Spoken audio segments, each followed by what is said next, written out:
Bread egg ఉంటే చాలండి, 5 నిమిషాల్లో సూపర్ టేస్టీ బ్రేక్ఫాస్ట్ రెడీ అయిపోతుంది. అయితే ఆలస్యం చేయకుండా చూసేద్దాం రండి. ముందుగా బ్రెడ్ తీసుకుని ఇలా డైమండ్ షేప్లో కట్ చేసుకుందాం. ఇప్పుడు టమాటాలు చిన్నగా కట్ చేసుకోవాలి. క్యాప్సికమ్, ఉల్లిపాయలు ముక్కలు కూడా చిన్నగా కట్ చేసుకుని రెడీ చేసుకుని పెట్టుకోవాలి. ఒక బౌల్ తీసుకుని అందులో సాల్టు, కారం, బ్లాక్ పెప్పర్ వేసుకోవాలి. ఇప్పుడు 3 ఎగ్స్ వేసుకొని బాగా మిక్స్ చేసుకోవాలి. తర్వాత ముందుగా కట్ చేసి పెట్టుకున్న వెజిటేబుల్ అన్నీ వేసి మరోసారి బాగా కలుపుకోవాలి.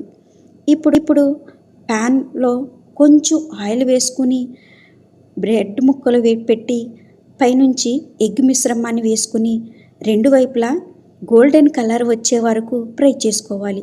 అంతేనండి, బయట కొనేదానికంటే ఇంకా టేస్టీగా ఉంటూ బ్రెడ్ ఎగ్ ఆమ్లెట్ రెడీ. ఒక్కసారి ట్రై చేసి చూడండి. ఇది